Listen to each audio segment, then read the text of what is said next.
500 million phones in India are not in use, they're somewhere. Can you believe it? Why don't we make a law? If you buy a phone, 4 years you must use. Now at least we have learnt to live with restriction, better to bring laws.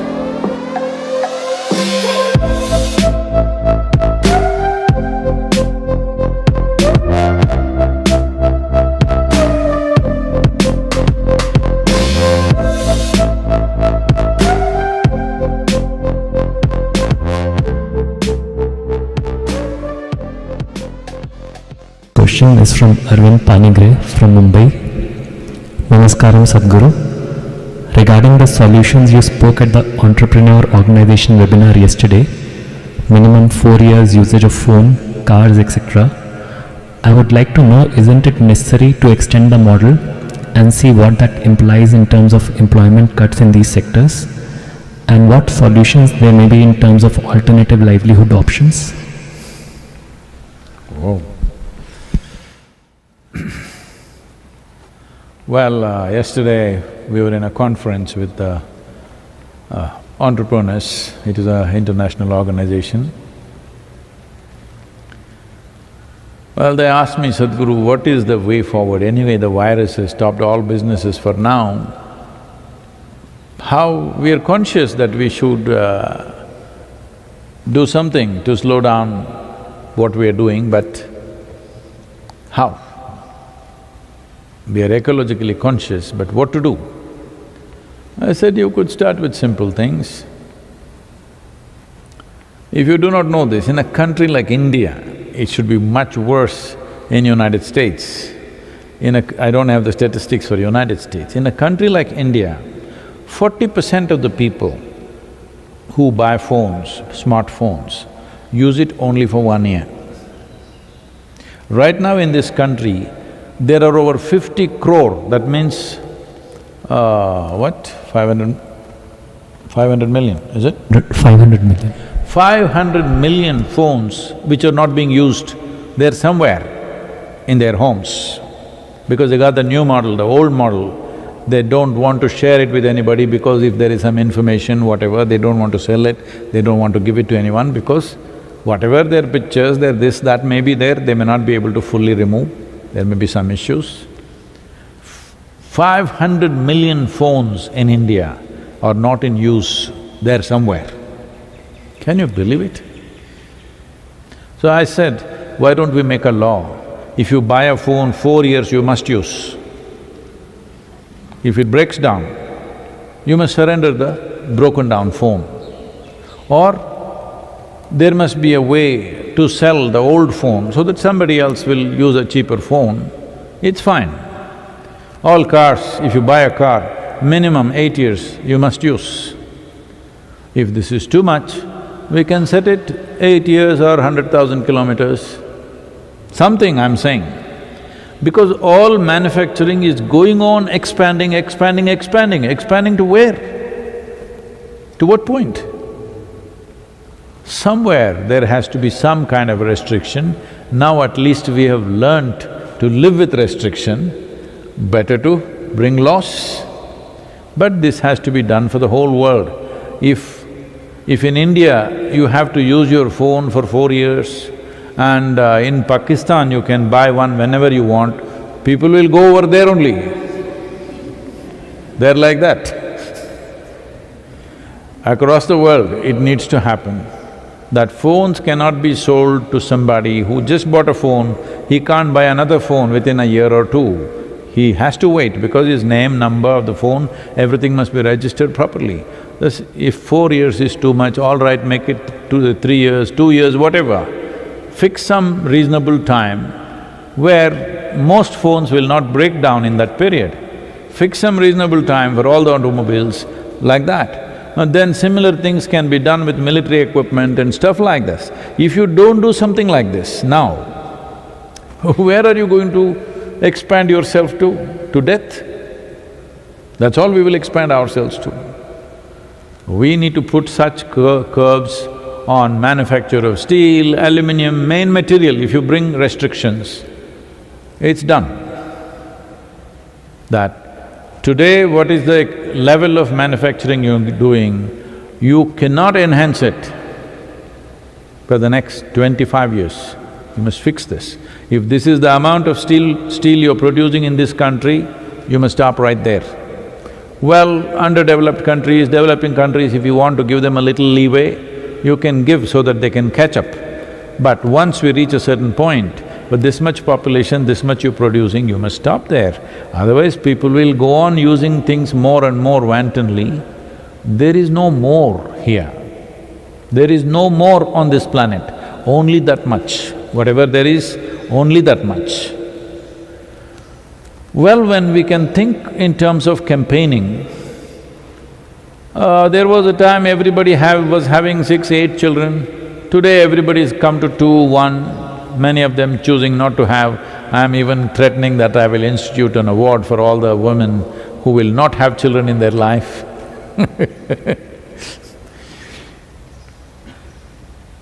When we can do this with children, why can't we do that with a damn phone and a car and everything else? Why not? We've already done that with human beings to some extent, not very effectively, but we have done reasonably. Why can't we do the same with everything? If we don't do it, well, we will run for another 25, 30 years and hit a place which will be worse than this virus. Really. Climate change issues, when it goes out of control, what we hit, the pit that we hit, will be much worse than virus. If you're thinking virus is causing havoc to your life, when climate change issues burst forth, you will see what kind of situations we will hit is very different. Definitely, reduction of human population also need to happen. Everybody will think employment, jobs, jobs, jobs. Well, more people can sing, dance, make flowers. There are many things you can do. Everybody need not be in an industry manufacturing something. This is happening because we've gotten ourselves into that mode and we started believing this is the way to live. 100 years ago, nobody was living like this on this planet. Just 100 years ago. Well, 100 years ago they had started in some parts of the world. Let's say 200 years ago, nobody was living like this anywhere. Everybody was working to their best capability with whatever they were doing, and people were living happily and well. Only advancement which we welcome is many medical advancements which is allowing people to live a full life, more technology, finer technology, more refinement to all the technology that we're already having. Without a certain level of refinement, nothing can be released. Just because any idiot can do anything, it's all released into the market. This has to stop. Whether this is needed for this world, whether we can afford this or not, must be decided, isn't it? Well, some laws are there to control it, but not enough. Well, virus time is at least a good time to think about it. Then of course people will say, Sadhguru, you're rubbing insult on injury, already we are pained, we don't know how to manage our industry, we don't know how to give employment, now you're rubbing it down that we must reduce production and do this. Well, not me. Nature is rubbing it down on you. It's better you take the message, that's all I'm saying. This happened. One day, a man unloaded a very big grandfather clock from the truck, and with great difficulty he was carrying it on his back and going towards his building. A drunk came by, looked at this and said, "Hey mister, it's time you get yourself a wristwatch."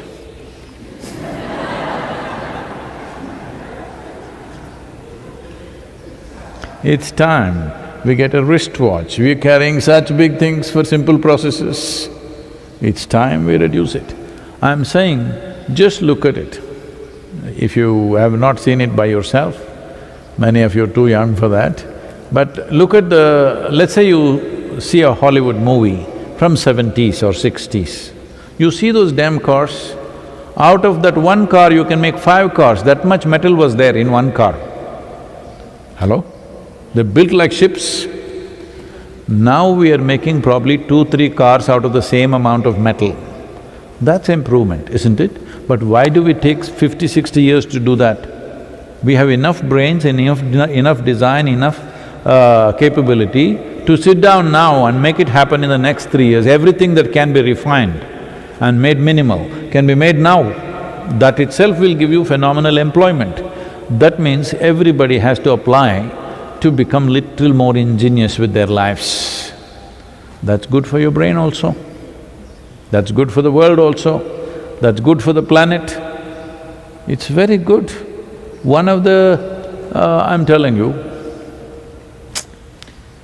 one of the greatest satisfactions that a human being can have is when you come up with something intelligent. Maybe a simple thing, how to fix a photograph on the wall. Everybody was struggling, you came up with a simple new idea. Wow, you live with that for a long time. Yes, because when you see, right now, some people were complaining, why are footballers paid more than the scientific research people? If we had invested what we invest in a Ronaldo or a Messi in science, we wouldn't have this virus. That's not the truth, only because too much investment in science. Why people are paying them the way they're paying and why people are watching them the way they're watching is because their body is doing something that you cannot imagine possible for your own body. You are looking with your eyeballs popping out of your sockets when a Ronaldinho played because he is doing something that you cannot even dream of. Whether you use your physical body like that or you use your mind like that, any one of these things you do, there is an immense sense of satisfaction and fulfillment in your life. I'm saying, I'm not talking about spiritual process, that's another dimension. For somebody who lives a simple life, why this golf game is such a big deal? Because in every other game, you're playing with somebody. If you don't do well, you can always say something about the other guy. Here it's a dumb sitting ball. I'm not supposed to tell you this, but I'll tell you after a few days. I've done something for this right now. It's a sitting ball, but a goddamn sitting ball doesn't take instructions from you, it goes like this, it goes like that.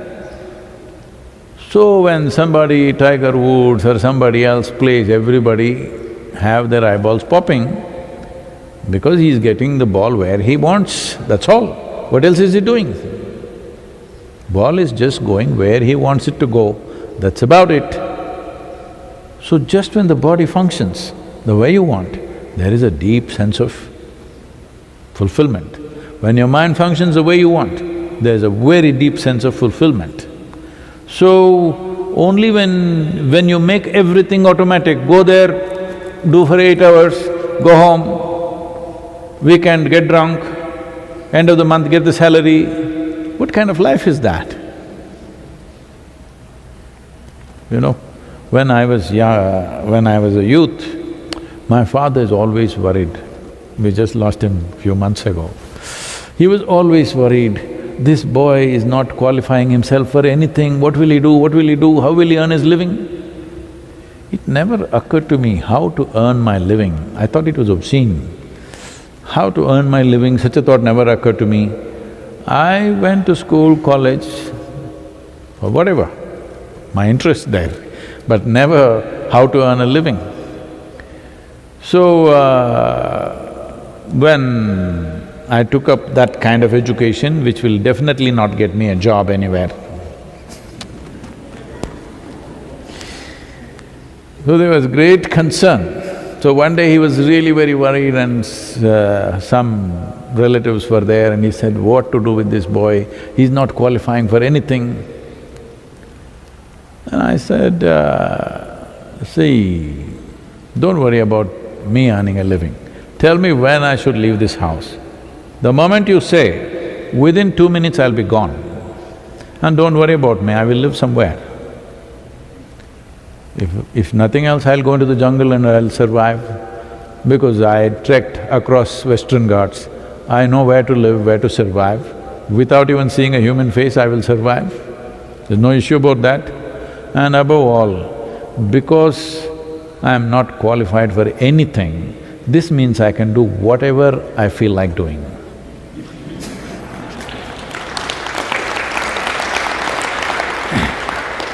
Now that may look like arrogance, but it's not about arrogance, it's not about some special capability, it is just that a human being means just this, that, with our insight and related programs, we've changed the thing, and even in the ashram, we are not using the terminology anymore. We do not use the terminology of human resource. A resource means it's a fixed quantity. A human being is not a fixed quantity. If he or she is a fixed quantity, what the hell do I do with them?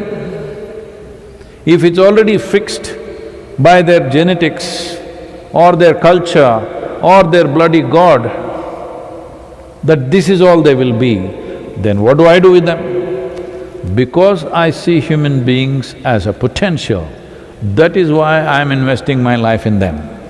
Otherwise, why? What's the point if they're not a potential? So we have changed this from human resource to human potential. It's very easy. From R, you had just had to wipe out one line. It's HP now. In the ashram, the department is not called HR anymore, it's called HP, human potential. Because a human is a potential. How far will you explore this? This is the question. So, somewhere from this human potential, we looked at things only in terms of doing more. It's not about doing more, it is about doing more in terms of profoundness, not just in terms of quantity. We went into mass production of things in the world, all the beautiful things went away.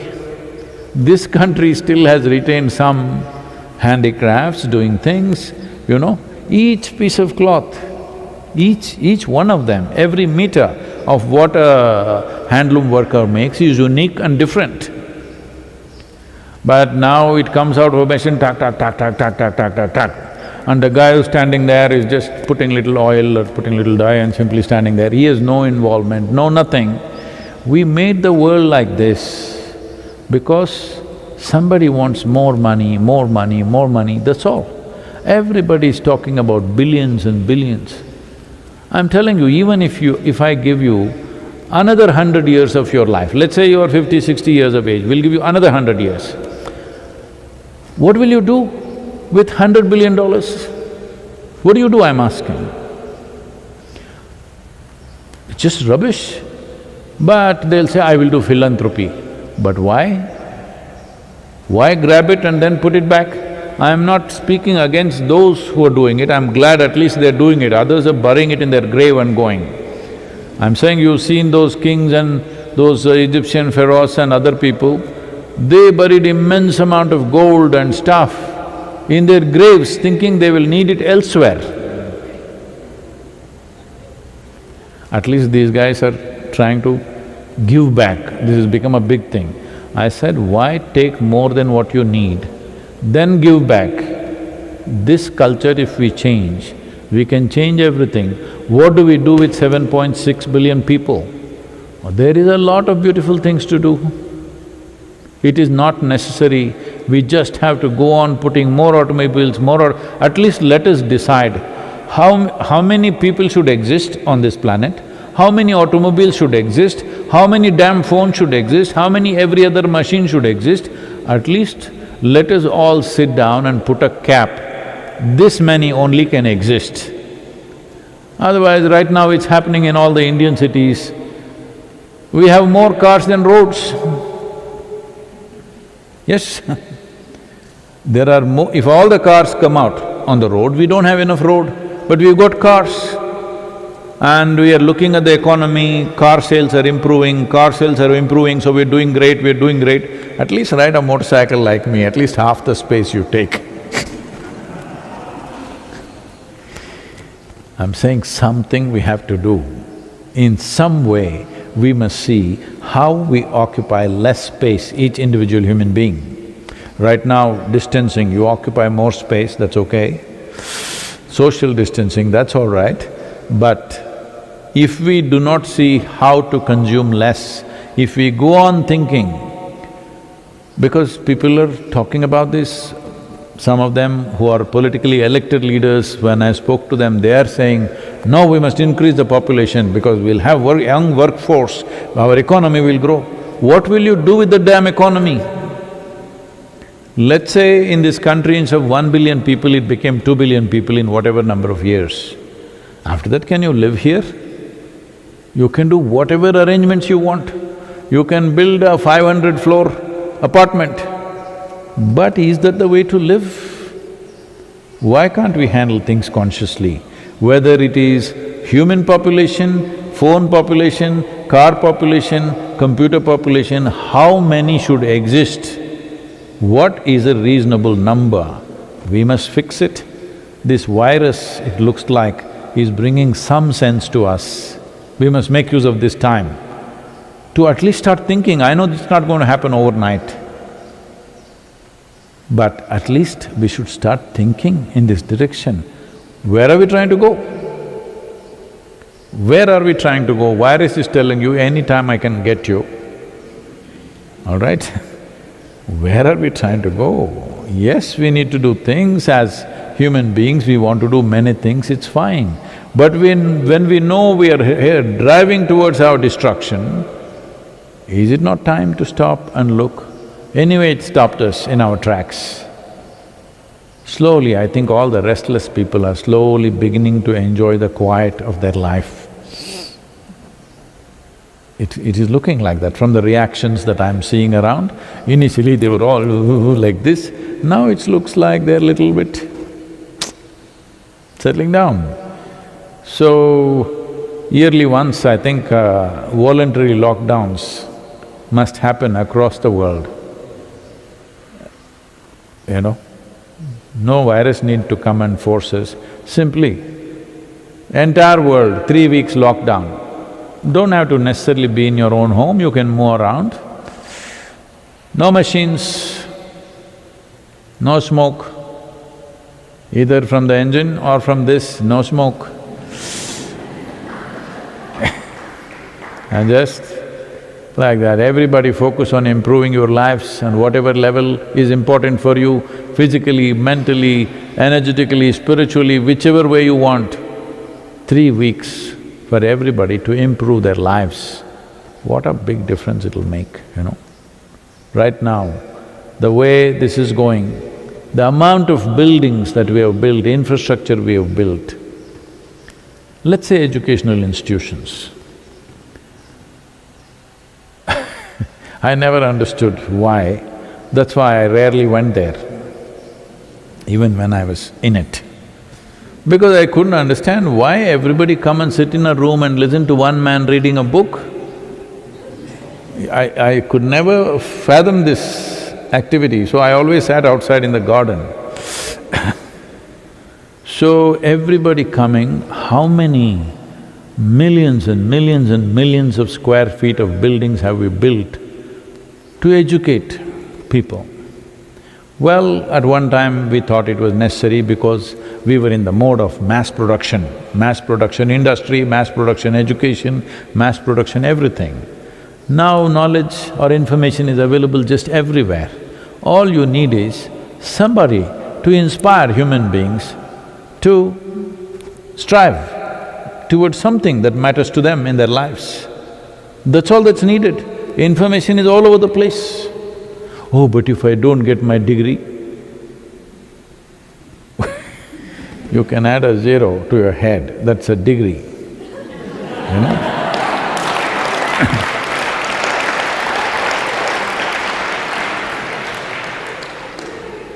If you know what to do, if you're well informed and this information you assimilated well within yourself and you can come out with something, that's good enough. Why should you be given a certificate for everything?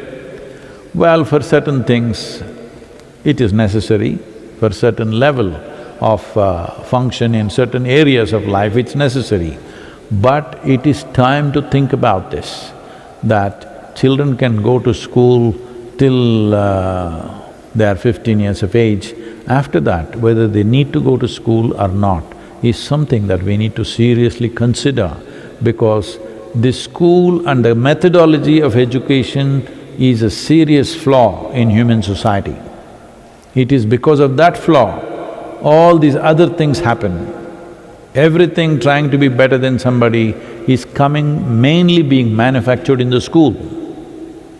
Essentially, it is manufactured in the school, and then in a much larger proportion it happens elsewhere, finds expression in the world. It is important that, a few of the parents in United States are doing it, but very small number, they are homeschooling their children. Well, if you think you want to have 2, 3 children, you must also have the dedication to dedicate your time for them. No, you produce children, throw them in the school, once a year or twice a year you see them. Well, right now that's the arrangement. That's the way it's functioning. But it is time to move away from that, because there was a time when there used to be only one book. Those who were enterprising enough at that time, with one book they started their religions and it's going well. Now you can't start a new religion, just know that. It doesn't work anymore. You just had one book, that's enough, because only you can read it, nobody else can read it. Only you knew how to read it. Whatever you read, everybody thought it's fantastic. Looking at a flat piece of paper, you were saying so many things, people were so excited. Those times are over, it's okay. We'll pardon you for what you did at that time. Not anymore. Now there's enough information everywhere for everybody to access. Now what is needed is an inspired human being. An inspired human being means his body, his mind, his emotion, his energy, everything is full on. This human being, if he is also balanced within himself, he will do wonderful things, naturally. This factory-like education, this factory-like production, everything, this needs to… it will not go away, it will take centuries to go away, but we must start slowing it down, we must start… at least those who are little discerning should start moving away from this. Otherwise, this industrial revolution, we are going to come back. Revolution means boom, same point, same place. We need evolution. Let's make it happen.